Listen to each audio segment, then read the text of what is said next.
Knight Industry 2000's microprocessor, KITT for easy reference, KIT if you prefer.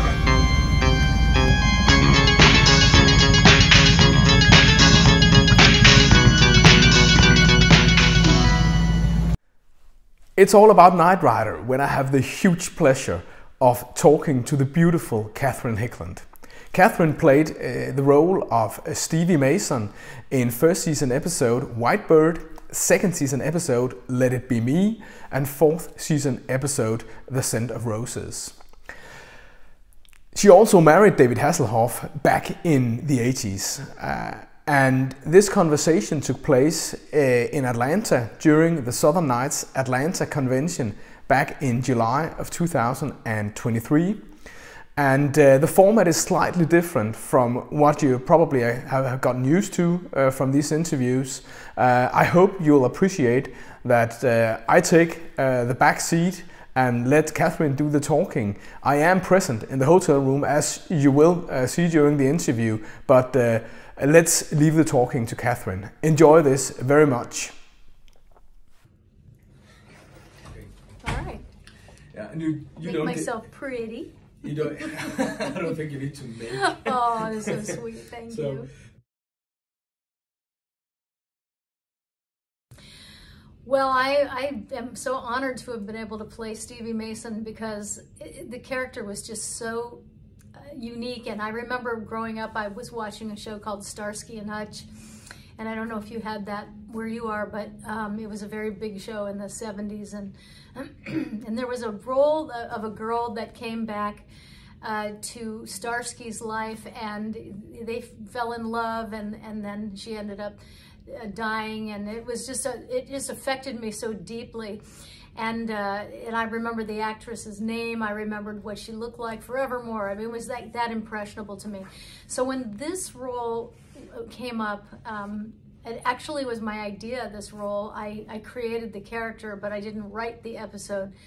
The episode was written, of course, by one of the writers of Knight Rider. And, when I came up with the idea of Michael Knight / Michael Long having a past life, and that he must have had a girlfriend, and I, of course, imagined myself in the role, and it was all born from this Starsky and Hutch moment in my head. So when they said that they would do it, then they made me audition for it. So there was a chance that another actress might play it, and that made me feel so bad because I wanted to play this role so much. So I had to win it, and I did, and I was just so honored to play her, and she had the same effect apparently on the viewers that the Starsky and Hutch episode had on me. So it was like a full circle dream come true.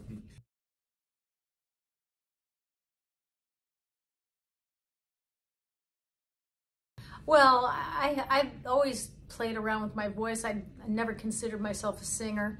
I was an actress who sang a little bit, and so I didn't mind doing that at all, and it was really fun. It was a big dream for him, and so, you know, it was nice to see him get that dream and be able to, he made albums and he still sings to this day.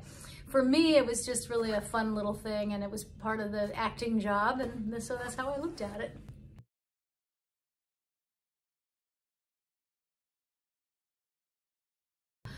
Oh, when I read the script, that's a great question, because, you know, you never want your character to die, really, because, you know, then you know you're not going to come back, unless you're a ghost. In soap operas, which is where I spent most of my career, you can, you know, be cremated and come back from the dead because the stories are so crazy. Yeah. But in this kind of television, it's not likely. I thought it was appropriate because, you know, they couldn't tie that character up to a romance because he was very popular. You know, David Hasselhoff and the character of Michael Knight was very popular. And so part of the audience, the men wanted to be him and the women wanted to be with him. And so I thought it was appropriate that they free him up again so that the fantasy could continue. Of, you know, the audience, and so it made for good drama, so I thought it was a good call. Great.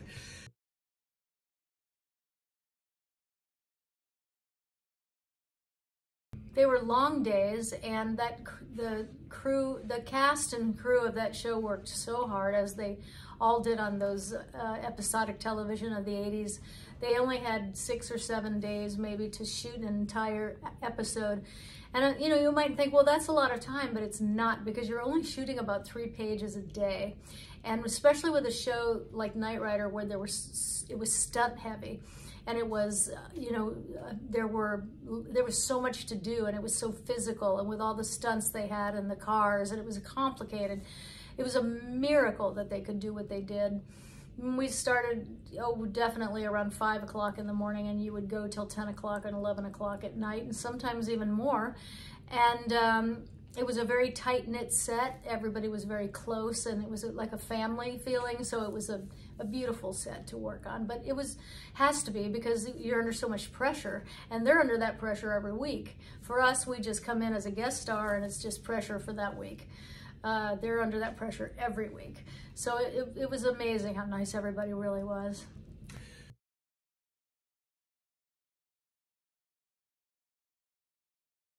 Well, when you're in a studio, you're in a very controlled environment. Your lighting, your sound, everything is controlled. You're in a sound stage, and it's a lot easier. When you're on location, everything is, you know, light. It's about noise. It's about, you know, what's going to get in the way. But it's also more aesthetically beautiful, so you see things and move, you know, have that freedom of movement. So, you know, it's two different, it's apples and oranges. It's two different things, you know, but one is not necessarily easier than the other. You still have to remember where you have to be. When you say this word, you have to be here and holding this prop. It's all the same.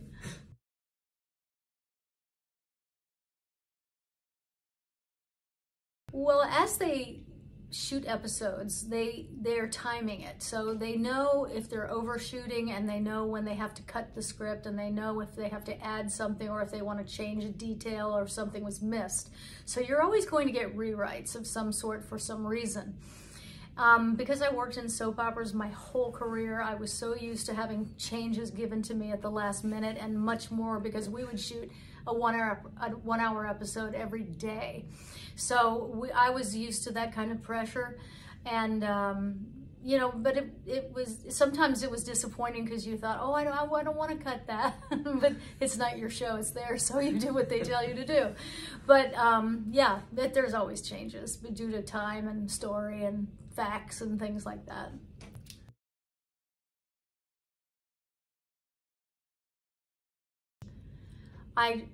You know, it's funny, I didn't notice anything different from year to year, because I would only sit in kit once a year, you know, when I was doing the episode. You were always in the hero. And I was always in the passenger seat, right?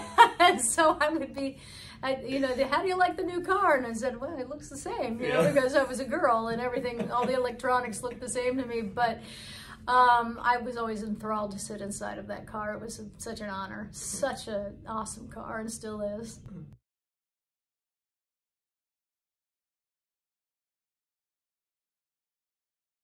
I think the producers were always so nice to everybody, and I really didn't know them that well. You know, we didn't socialize away from the set. We didn't go out to dinner with, you know, so I really didn't know them on a personal level. I really knew them more on a professional level, and you know, we had a line producer that would be on the set, and the executive producer, you might not even see him for the whole shoot, because he's busy getting all the other episodes ahead ready. So, no, I didn't really know them, you know, I got to know them more after at events like this. Yeah. And that was kind of fun, you know, because when you're working, there's always this funny little thing, and when you're just you, it's, you know, it's a whole different feeling. So I got to know them more after the show was over.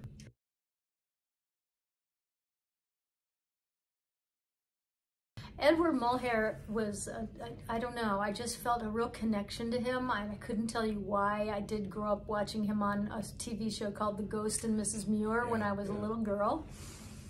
But I just felt a deep connection to him. And, you know, he was I think that today you would call him a curmudgeon. You know, he had a, you know, kind of a funny little personality. He would get grouchy. You know, he was already pretty up there in age, and to be doing episodic television is very demanding. So it would be understandable, you know, that long hours would get to somebody, but he was always so incredible with me, and I could make him laugh, and we just had a special bond that I appreciated. And so when David and I got married, I was estranged from my real father, and so I didn't have anyone to give me away, and Edward offered to give me away at the wedding, and it was and probably is still the biggest honor of my life, because it meant a lot to both of us. And if you said why, I don't know, it just did. It's that unspoken feeling of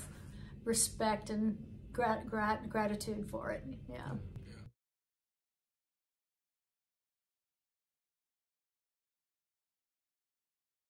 Yes, and we had the same minister. So the minister that married David and I in real life, his name is Henry Catrona, still one of my best friends. He was my minister in real life back then, and he married us on the show, and he married us in real life.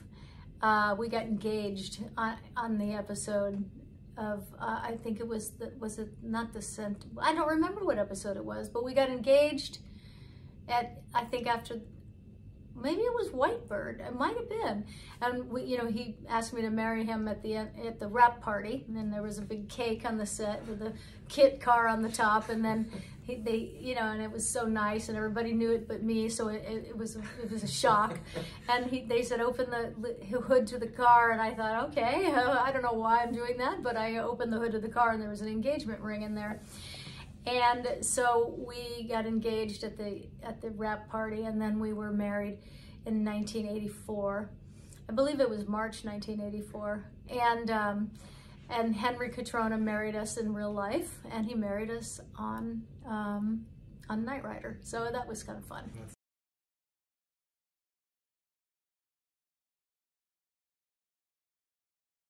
Yes, Patricia was a very organic kind of girl. You know, she was a no nonsense, and she was very kind of a serious girl, especially for our age. We were young, and we were also young. She was great in the role, perfect for the role, and I loved working with her. And I was shocked when they discontinued her role, because I just thought she was perfect for it. You bought her as a mechanic. You bought her as a brainiac. You bought her as someone that, you know, was his confidant.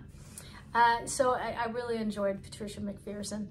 And Rebecca, of course, is just, she at that time was, you know, her life was very glamorous, and you know, and it was just a different experience, but it was also a great experience. And I didn't really work with her that much like I did in the beginning, in the first episode. So I didn't get to know Rebecca very well until the last decade or so by attending Knight Rider events, and she's just a terrific girl, and so it's been really good to get to know her too. Yeah.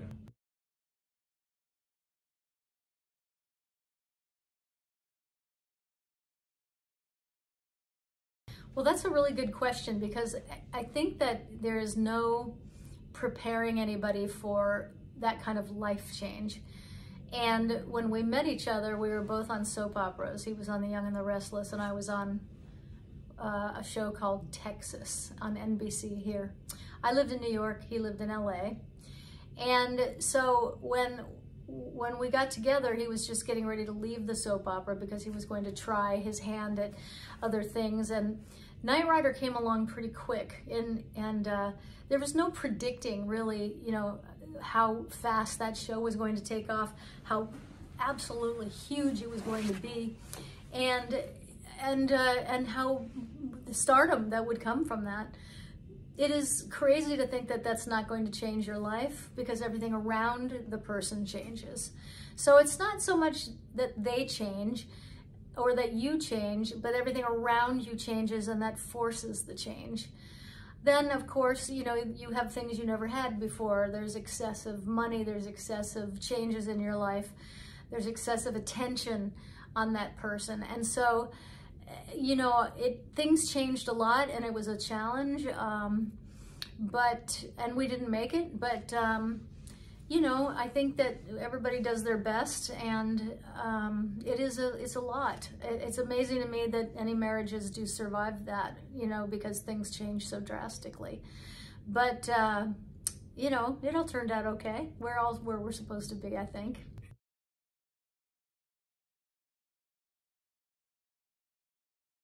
It was just such a different world because, and honestly, whenever Buzz was going to do the stunts, or if they were going to do the two wheels, put the car up on the two wheels, I always made sure if I wasn't working on my own show that day that I would go down to the Universal Studios to the Knight Rider set. That's the only time I would go down there when I wasn't working there to watch the stunts, because he would say, oh, we're going to do this stunt today, that, and I was so blown away by stunts and the stuntmen and stunt women and how they did things, and so I always made a point to go down there to watch that. I didn't feel that there was ever any danger. It was the most amazing, safe crew. These stuntmen were the best in the business, and you know, but I did used to marvel that, you know, how the inside of the car with the chairs, the stuntmen would get inside the seat of the car, and they would only have this like little bit of screen that they could look out of at the back of the seat, and that's all that they had to drive the car and do these stunts because, of course, no one was supposed to be in the car. So it was really quite something what they did, and I don't know how they did all that without anyone getting seriously injured.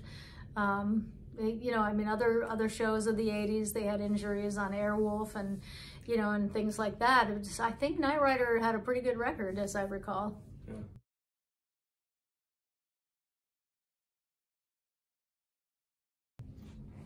No, I just remember Whitebird being the most special because it was just such a tender love story, and the audience knew something that the characters didn't know, which was that he was Michael Long.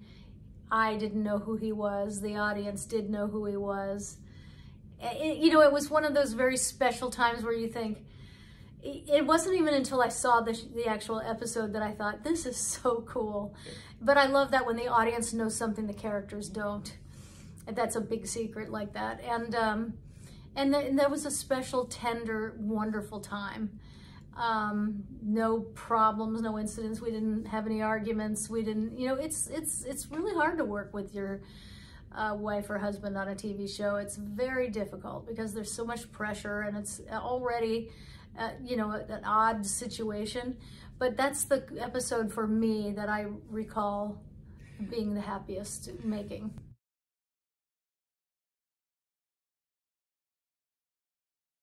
Yeah. You know, he was so present in that scene. He was very emotionally present in that scene. And so that was really great for me because, you know, we don't shoot things at the same time like we're doing right now, or like we do on soap operas where 5 cameras might be running at once. This is a one camera, then you turn it around and you do the other camera. And so you have to kind of remember the thought and the space of mind that you're in. And that's the challenge of doing film as opposed to doing taped shows. And but you know, he was so present, and he, you know, sometimes the actor won't be there on camera when it's your turn for your close-up. Maybe you'll get their stand-in, or maybe the script supervisor will read the lines. But he was there and, you know, really helped me out with that. And so that was really helpful in that sense. Yes, that would be a yes to that question. Catherine Hickland, it has been fantastic talking to you. Thanks so much for taking the time. It has been a huge pleasure, and I wish you all the best of luck in the future. Thank you, and it's been so much fun to meet you and meet someone that has my heritage, because I am Danish and I've never been to Denmark, and my brother has, and you know, just to know that the show was so well loved there, and that you care so much, and that all of you who care so much. We all care.